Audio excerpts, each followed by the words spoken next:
Everybody with a Silverado already knows about the 5.3 liters lifter problem. It has been talked about on every truck forum, every YouTube channel, and every mechanics group chat for years. What almost nobody talks about is the engine sitting right next to it on the option sheet, the 6.2 liter V8, and why the failure I see on that engine in my shop is often worse, more expensive, and harder to catch early than the exact same problem on the smaller motor. I have torn down both engines more times than I can count, and today I am showing you why the 6.2 deserves its own warning label. Let us get into it.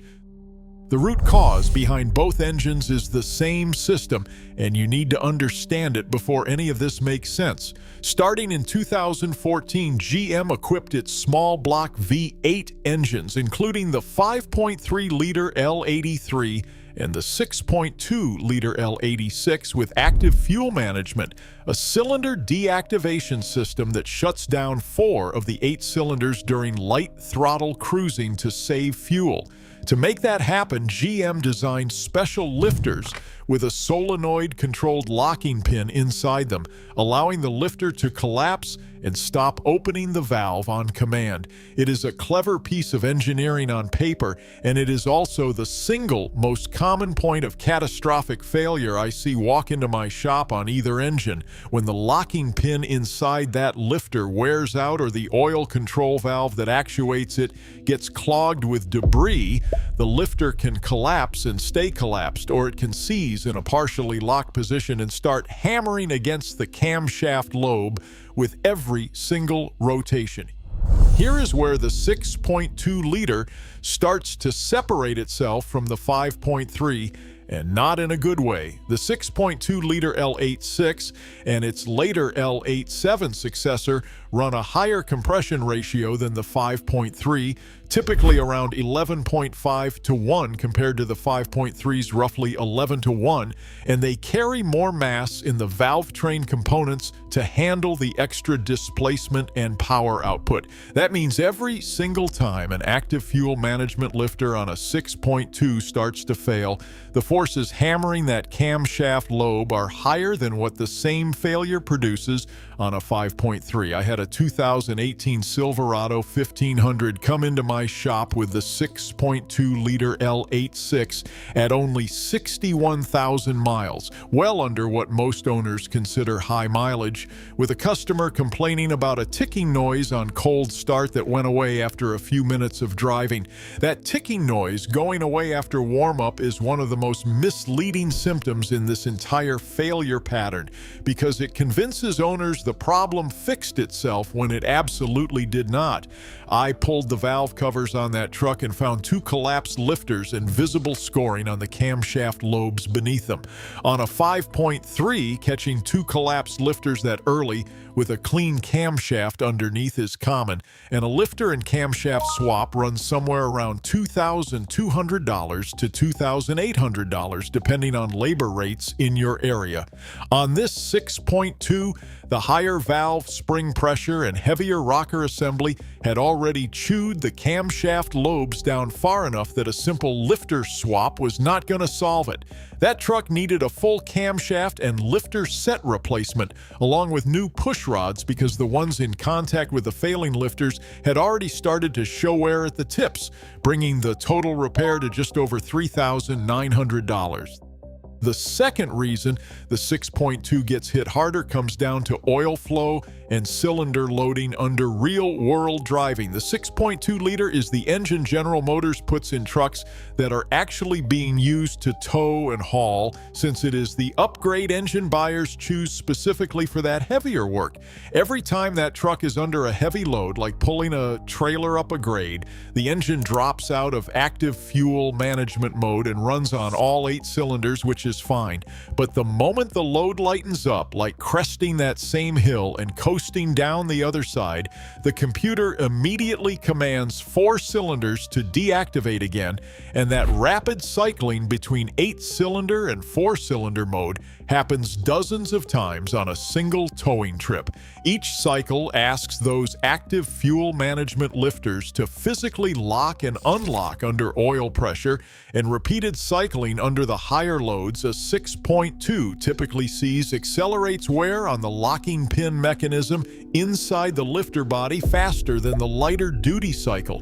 A 5.3 liter usually experiences in a half-ton truck used mostly for commuting. I had a contractor with a 2019 Silverado 2500 running the 6.2 liter L87 who was averaging close to 15,000 miles a year almost entirely with a flatbed trailer behind him. And by 82,000 miles, he had already replaced one lifter under warranty and was back in my shop with a second failure that the dealer told him was now out of the powertrain coverage window. That is a pattern I see constantly with 6.2 owners who tow heavily. The failures cluster earlier and repeat more often than they typically do on a 5.3 doing lighter duty. The third piece nobody warns 6.2 liter owners about is how much more expensive the labor side of this repair becomes on their engines specifically. Both engines are physically similar in overall layout, but the 6.2 liter, especially in the L87 configuration paired with the 10-speed transmission and used in heavier trucks, sits in an engine bay with tighter clearances around the accessory drive and often includes additional components like an integrated air induction system and, on some trims, a different exhaust manifold routing that has to be removed before the valve covers can even come off. On a straightforward 5.3 liter and a half-ton truck, I can have both valve covers off inside of 45 minutes. On a loaded 6.2 liter in a heavier duty truck, that same step routinely takes me an hour and a half longer because of what has to be disconnected first. That labor difference alone adds several $100s to every single lifter or camshaft job done on a 6.2 compared to the exact same repair on a 5.3. Before you even account for the fact that the 6.2's specific lifters and camshaft assembly typically carry a higher parts cost than the 5.3 equivalents.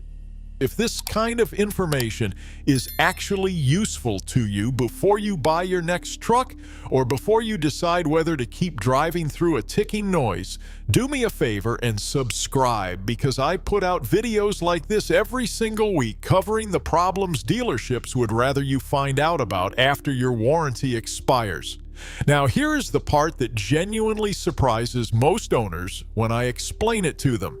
A lot of people assume that because the 6.2 is the more expensive, more powerful engine, GM must have used better internal components to match it. That is not really how this played out. The active fuel management lifter itself, the actual failure point, is functionally the same design across both engines using the same locking pin mechanism and the same basic oil control valve architecture.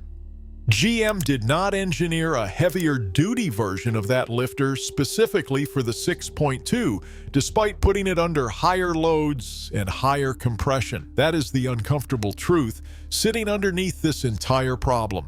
The part most likely to fail is essentially identical on both engines, but the environment that part operates in the 6.2 is objectively harsher, which is exactly why I see 6.2 failures trend earlier in mileage and cluster more severely once they start. I have pulled camshafts out of 6.2 liter trucks under 70,000 miles with lobe wear that I would not expect to see on a 5.3 until well past 100,000 miles, and the only variable that changed was which engine was bolted between the frame rails. There is one more angle to this that most owners never consider, and it involves the diagnostic side rather than the mechanical side, because the 6.2 is treated as the premium, heavier duty engine option A lot of dealership service departments and even some independent shops default to blaming exhaust or accessory noise first when a 6.2 owner comes in describing a tick, since the assumption is that the more expensive engine surely would not have the same cheap lifter problem as the base engine. I've had two separate customers tell me they were sent home from a dealer visit after being told their 6.2's noise was just normal valvetrain clatter, only to come to my shop weeks later with a fully collapsed lifter and camshaft damage that had clearly been developing the entire time. That delay in diagnosis, driven entirely by the assumption that the bigger engine is somehow immune, is turning what could have been a $1,800 lifter-only repair caught early into a $4,000 plus camshaft and lifter set replacement caught late.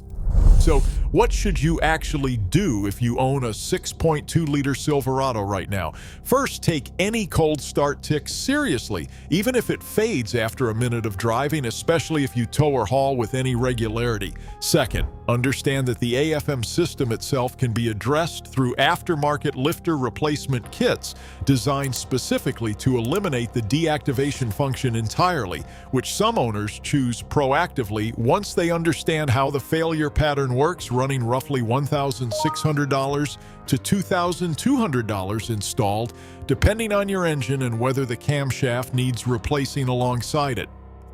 Third, if you are shopping for a used Silverado with a 6.2-liter and heavy towing history, ask directly about any lifter or valvetrain noise complaints in the service records, because that towing pattern is exactly the kind of use that accelerates this specific failure. And fourth, do not assume that because you paid more for the bigger engine, you bought your way out of GM's most common small block V8 problem. If anything, based on what comes across my lift, you may have bought your way into a more expensive version of the exact same failure. The 5.3 liters lifter problem gets all the attention because it is the engine in more trucks on the road, so naturally more people are talking about it. But volume of complaints is not the same thing as severity of the problem. And in my shop, engine for engine, the 6.2 liters version of this exact same failure tends to show up earlier, cost more to fix, and get missed more often because everybody assumes the premium engine was built differently. It was not. It was built the same, just asked to do harder work with the same weak link inside it. If you drive a 6.2 liter and you have never once had the valve covers off to check those lifters, this is your sign to stop ignoring that tick.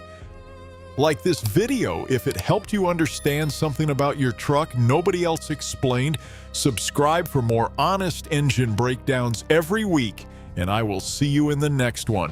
Drive safe and listen to your engine before it stops listening to you.